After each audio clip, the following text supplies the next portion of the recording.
right, welcome. Good morning, good afternoon, good evening, good day. Welcome, welcome back, welcome back, welcome back, welcome back. There's something I want to talk about here. Hold on, I don't even like this. We're not doing the music. There's something I want to talk about. Okay, so before we go into what we're going to talk about, let's do a stretch. Let's get a stretch. There. Get you a stretch. No, we're not talking about yoga today. This counts, though. If you're stretching, it counts. If you're breathing, it counts also.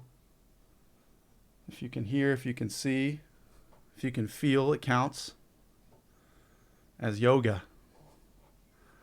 Which is, it's funny I say that because there's times in life when you feel out of touch with everyone and everything. There's times in life when you feel on an island of yourself. And as I sit here and I say that just breathing, just watching, moving itself is yoga, you may be going, what the... I don't feel yoga. I don't feel harmony. And that's actually what I want to talk about today. If the dogs can cool it a little bit in the background here.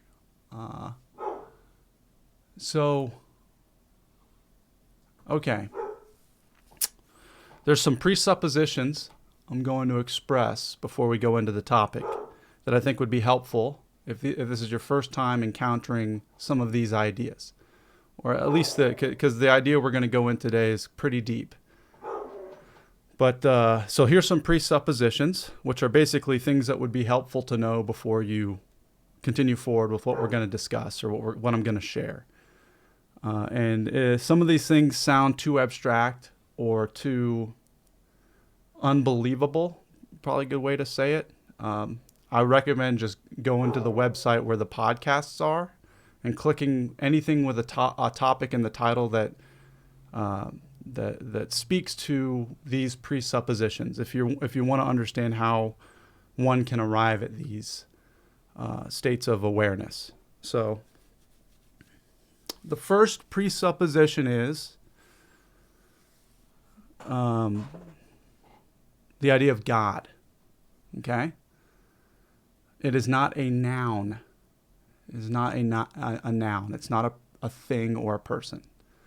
So, and when I say God, I say all that is, all that was, or ever will be, as it expresses itself and unfolds forward through time.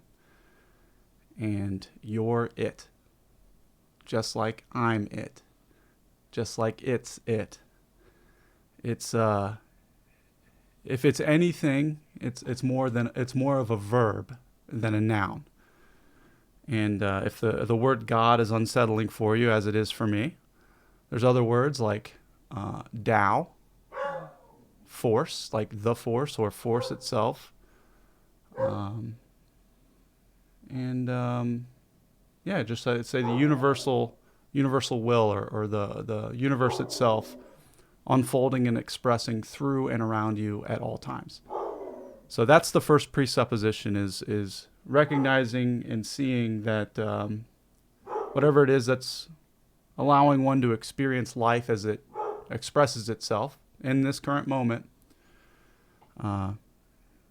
is God, and you're it. That's straight from Alan Watts. So that's the first presupposition.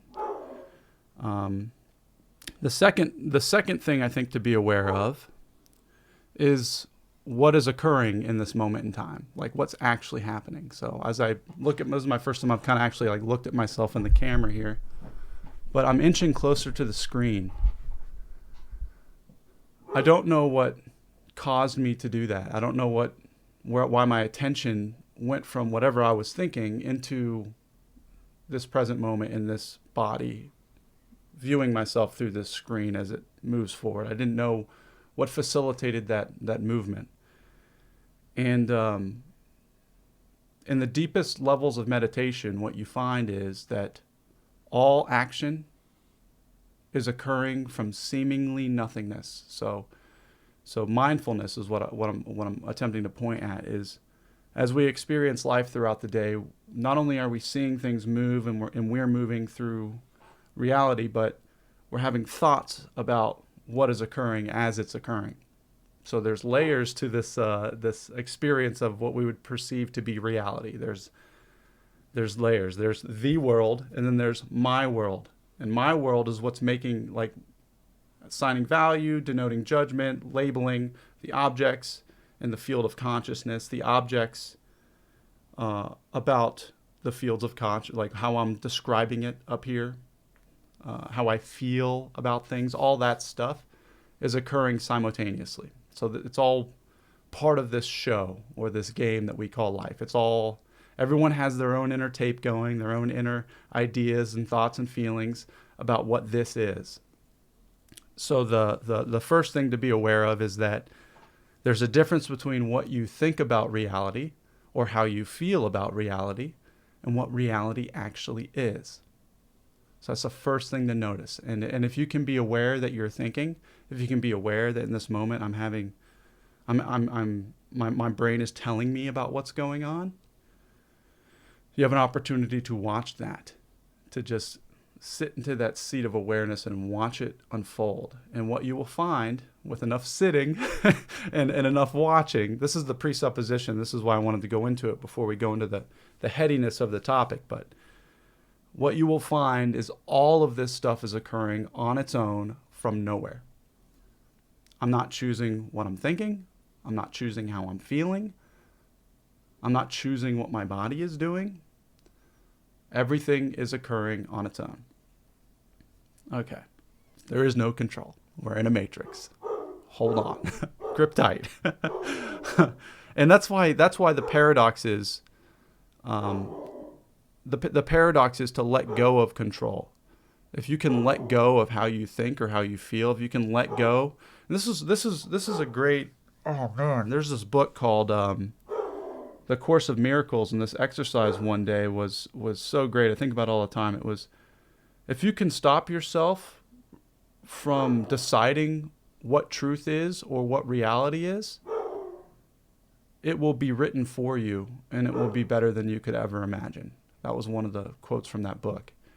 And it has proven true to me in my experience that when I stop writing or deciding who I am and what the world is, truth itself has an opportunity to wrap me in its embrace and experience the totality of what we are or what this is. Okay, so those are the presuppositions. I want to get those out of the way, just so we can go into the headiness of this topic. So, just to review: you're God, I'm God, we're God, it's happening, and there's no choice. So that's 5 presuppositions. And if any of those, like I said, if any of those are too much for you, but I'm going to pull this up right here. Let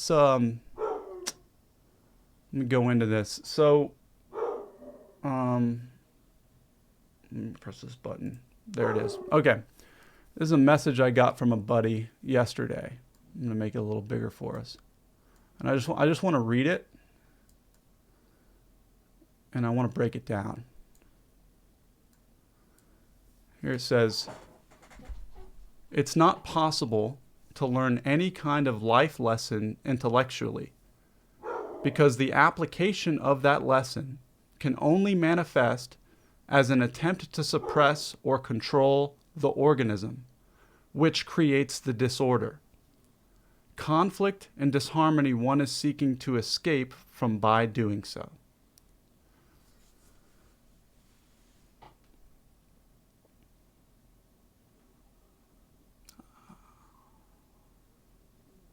It's not possible to learn any kind of life lesson intellectually, because the application of that lesson can only manifest as an attempt to suppress or control the organism, which creates the disorder, conflict, and disharmony one is seeking to escape from by doing so. Okay, let's break this down. Put it up here. Okay. So there's nothing I could ever say or do, or anyone could ever say or do, that will apply to your experience. There's nothing you can retain intellectually that if I can remember this, if I can just remember this one thing, If I can remember that when I get upset, I'll do this, and I hold on to that, I'll be okay. That's why the nature of truth is so funny, because it's malleable. It changes. There is no fact of life. There is no thing that I can say that applies to me in this moment that will apply to me tomorrow. Because everything about experience, everything about life is occurring in a way that is changing. And it's our attempts to hold on to things that create the stress, the anxiety, the fear.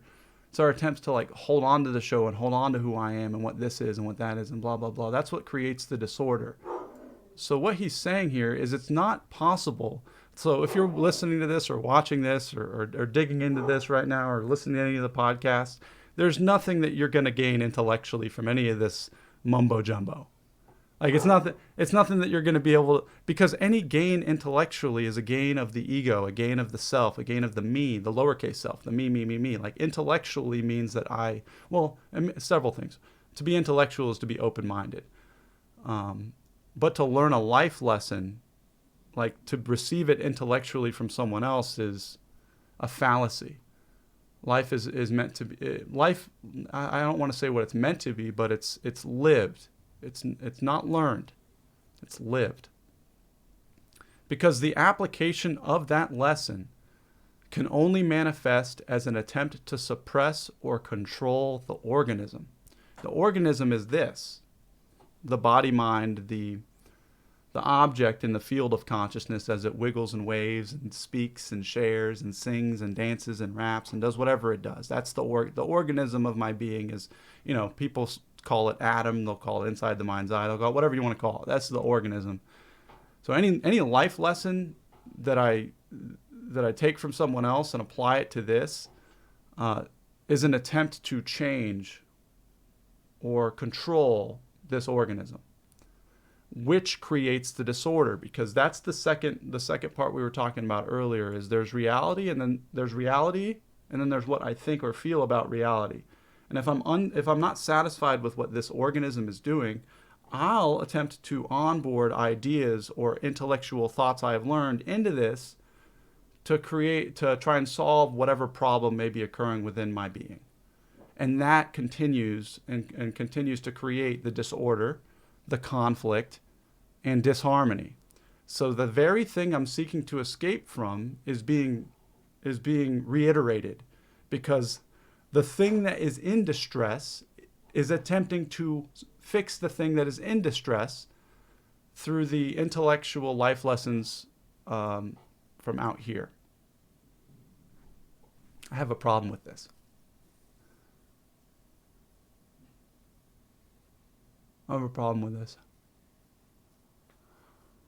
Okay. I have a problem with this because there's things that I've learned from out here, from others, when applied to what I may be experiencing here, untangled this. So it's actually other people's influence on my life that helped me let go of trying to fix or solve the problem with me. It was other people's ideas.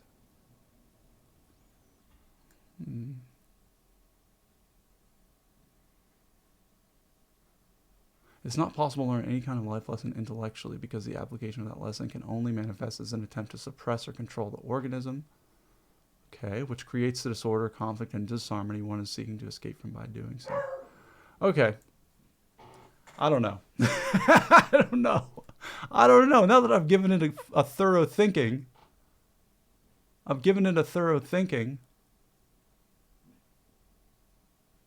and I don't know. I guess it made sense to me this morning. It made sense to me yesterday. I don't necessarily know if it makes sense to me today. So, okay. All right. Well, that's the topic for today. If you want to think about this and you tell me what you think, or comment or write or whatever, if you want to chime in on this, is how do you feel about this? Does this relate to you? Do you feel this is true? I guess that's the question. It's not really a topic for today. It's a question. It's a ponder for today. This is a daily ponder. Is it possible to learn from life lessons intellectually?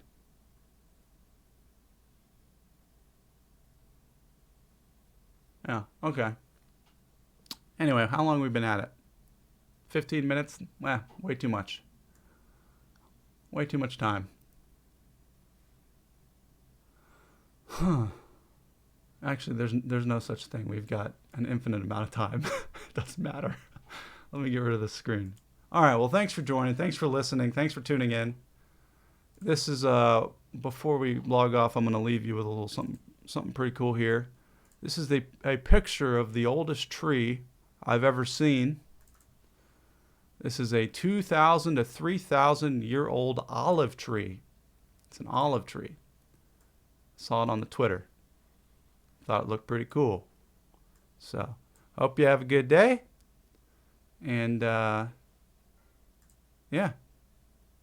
Catch you later.